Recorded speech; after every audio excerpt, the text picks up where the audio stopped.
SLBC టన్నెల్‌లో జరిగిన 6 రోజులు 8 మంది గల్లంతైన విషయం తెలిసిందే. వారిని ఈరోజు చాలా అత్యంత దయనీయమైన స్థితిలో వారి మృతదేహాలు గుర్తించారు. రెస్క్యూ టీమ్ వాళ్ళు. చాలా బాధాకరమైన విషయం. పాపం వీరు చనిపోయే రోజు ఎంత బాధను అనుభవించుంటారు, ఎంత పెయిన్ అనుభవించుంటారు, ఎంత హింస అనుభవించుంటారు. ఆ స్థితి చూసి నిజంగా చాలా బ గుండె చెరువైపోతుంది. ఇంత బాధాకరమైన మరణం ఎవ్వరికీ సంభవించకూడదని కోరుకుంటున్నాం. ఎందుకంటే వీరు అత్యంత సాహసోపేతంగా ఎంతో ప్రమాదంతో కూడిన అంత టన్నెల్‌లో లోపలికి వెళ్ళి ఈళ్ళు వర్క్ చేయడమే పెద్ద సాహసం. ఎందుకంటే అది ఎప్పుడు ఆ వాటర్ కారుతూ, అది బండలు పడుతూ చాలా ప్రమాదకరంగా ఉంటుంది ఆ టన్నెల్. అలాంటి టన్నెల్‌లో ఏదో 4 డబ్బులు సంపాదించుకోవచ్చు. ఏదైనా మా ప్రాణాలు పోయినా పర్వాలేదు. మా ఇంట్లో మా కుటుంబం హాయిగా బతుకుతుంది కదా! ఏదైనా జరిగినా ప్రభుత్వం మాకేదో చేస్తుంది కదా అని సాహసం చేసి లోపలికి వెళ్ళి ఇలా అర్ధాంతరంగా తనువు చాలించారు. చాలా బాధాకరమైన విషయం. వీరు దేశం కోసం అంటే వీరోచితంగా మిలిటరీ వారు వీరోచితంగా పోరాడి మరణించినప్పుడు ప్రభుత్వ లాంఛనాలతో ఎంతో గౌరవంగా వారికి అంత్యక్రియ నిర్వహిస్తారు గదా! అలాంటి మిలిటరీ వారితో కన్నా వీరు ఏమి తక్కువేమి కాదు. ఎందుకంటే వీరు కూడా దేశం కోసం ఒక పని చేస్తూ చాలా దౌర్భాగ్య పరిస్థితిలో చాలా అపాయకరమైన టన్నెల్‌లో సాహసోపేతంగా పనిచేస్తూ నిజంగా పోరాడి మరణించడం జరిగింది. చాలా బాధ, చిత్రహింసలు అనుభవించి ఒకరోజు, 2 రోజులు ఎన్ని రోజులు బతికారో పాపం. ఎంత క్షోభ అనుభవించుంటారో. ఎవరన్నా వచ్చి కాపాడుతారో, బతుకుతామని ఒక ఆశ, ఇంకెవరు రారు, చనిపోతామని బాధ. ఇలా రెండిటి మధ్య ఇలా ప్రాణం ఊగిసలాడిపోయి ఉంటుంది.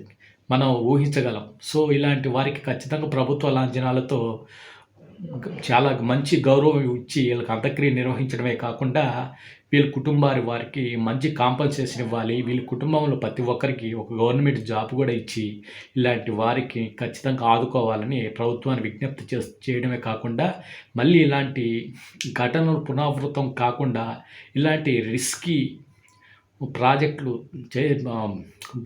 కడుతున్నప్పుడు ఖచ్చితంగా ముందస్తు ఆలోచనతో ఏదైనా ప్రమాదాలు జరిగే ఆలోచనలతో ఇంజినీరింగ్ నిపుణులతో కమిటీ వేసి ఒక రెస్క్యూ టీమ్‌ని ఎటువంటి పరిస్థితులు ఎదుర్కొన్న ఆలస్యం కాకుండా తొందరగా రక్షించే విధంగా ఒక రెస్క్యూ టీమ్‌ని ఏర్పాటు చేయాలి. ప్రతి ఒక్క చోట ఇలాంటి రెస్క్యూ టీమ్‌ని ఒకరిని ఉంచాలి.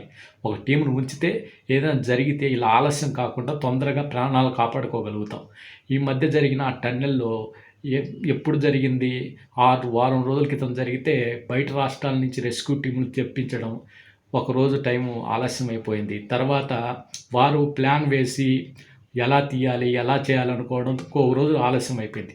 మళ్ళా లోపలికి వెళ్ళడము, చూడడము, చెయ్యడము ఇలా అసలు వారిని గుర్తించే పని 6 రోజులు, వారం రోజులుగా గానీ కాలేదు. సో, ఇలాంటి ఆలస్యం కాకుండా ఖచ్చితంగా ముందే మనం ఒక రెస్క్యూ టీమ్ తొందరగా వెంటనే చర్యలు తీసుకునే విధంగా ఏర్పాటు చేయాలి. ఇలాంటి కూలీలు ప్రాణాలు కూడా విలువ ఇవ్వాలి. వాళ్ళు కూడా భారతదేశంలో ప్రజలని గౌరవించాలి. మనం హడావిడిగా ప్రాజెక్టులు కట్టేయడం కాదు. అలా అందులో పనిచేసే వారి సేఫ్టీ కూడా ముఖ్యమని మనం ఆలోచించుకోవాలి. సో, వారి ఆత్మకి శాంతి చేకూర్చాలని ఆ భగవంతుడిని ప్రార్థిస్తూ ఇంతటితో వీడియో ముగిస్తున్నాను.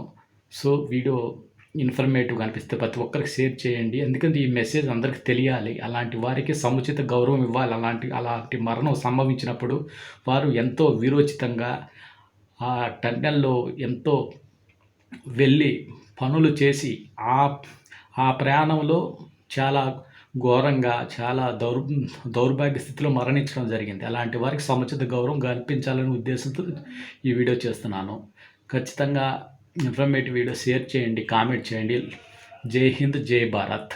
వారికి మా ఆత్మకు శాంతి చేకూరాలని మళ్ళీ ఆ దేవుణ్ణి, ఆ భగవంతుని ప్రార్థిస్తూ ఈ వీడియో ముగిస్తున్నాను. జై హింద్, జై భారత్.